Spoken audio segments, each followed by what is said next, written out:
Hello बच्चों, कैसे हैं आप? आइए प्रश्न को पढ़ते हैं और समझते हैं। ए बी सी डी एक समलंब चतुर्भुज है जिसमें ए बी डी सी के समांतर है। ए सी के समांतर एक रेखा ए बी को एक्स पर और बी सी को वाई पर प्रतिच्छेद करती है। तो सिद्ध कीजिए कि त्रिभुज ए डी एक्स का क्षेत्रफल त्रिभुज ए सी वाई के क्षेत्रफल के बराबर होगा। सबसे पहले हम प्रश्न की मुख्य अवधारणा पर आते हैं और मुख्य अवधारणा हमसे कहती है कि एक ही आधार तथा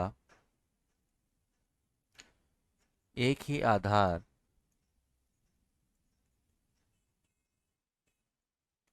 तथा समांतर रेखाओं के मध्य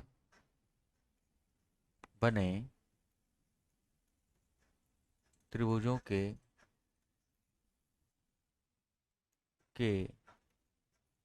क्षेत्रफल आपस में बराबर होते हैं। इस प्रश्न के आधार पर हम सबसे पहले यहाँ पर चित्र पढ़ना चाहते हैं। जैसा हमें कहा गया है कि ए बी सी डी एक समलंब चतुर्भुज है, तो समलंब चतुर्भुज आपके पास कुछ इस तरीके से होना चाहिए जिसमें एक जोड़ा भुजाओं का वह क्या हो, समांतर हो। अर्थात यहाँ पर आपके पास हो सकता है यह ए है, यह बी है, यह सी है, यह डी है। अब हमें कहा गया है कि ए सी क्या है, इस चतुर्भुज का एक विकर्ण होना चाहिए। माफ कीजिएगा।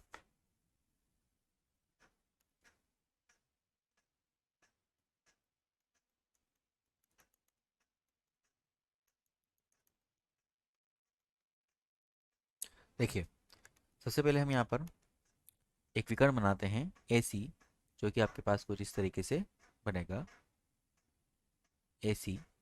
और यहाँ पर ए सी के समांतर कोई रेखा है जो कि ए बी को एक्स पर और बी सी को वाई पर काटती है।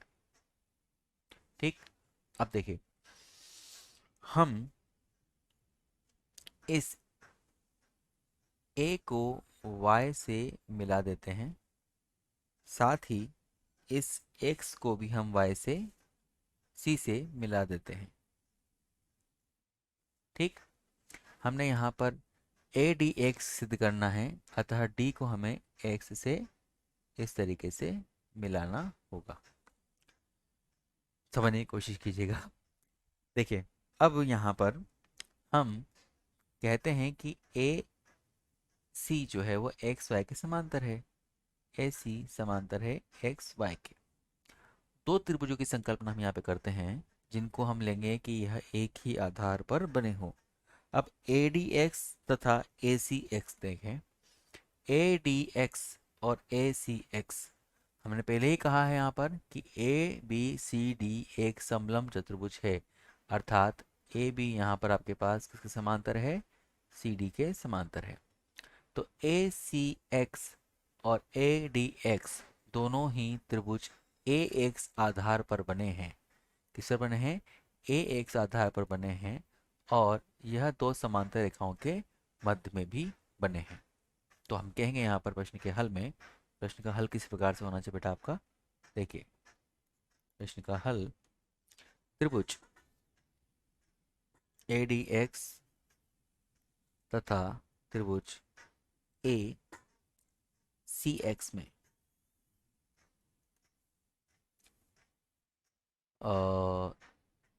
त्रिभुज ए डी एक्स का क्षेत्रफल त्रिभुज ए सी एक्स के क्षेत्रफल के बराबर होगा।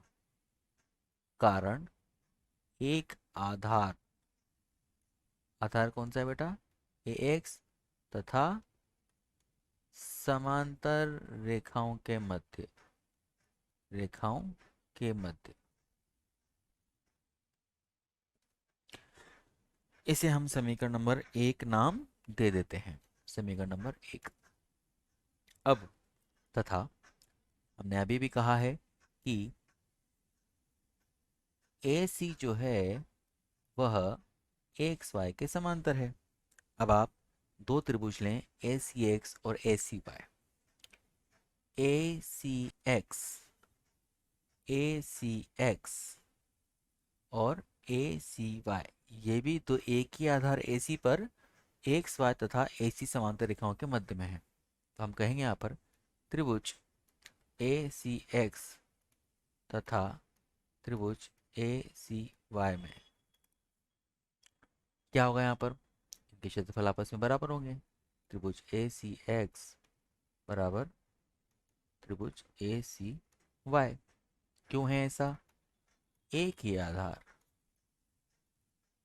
एक ही आधार, कौन सा आधार? एसी, तथा समांतर रेखाओं के मध्य।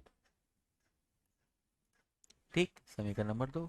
समीकरण नंबर 1 और 2 से देखें आप कि यह भी ए सी एक्स के बराबर है, यह भी एक्स के बराबर है, अर्थात ए डी एक्स जो होगा वह ए सी वाई के बराबर होगा। समीकरण नंबर 1 व 2 से, समीकरण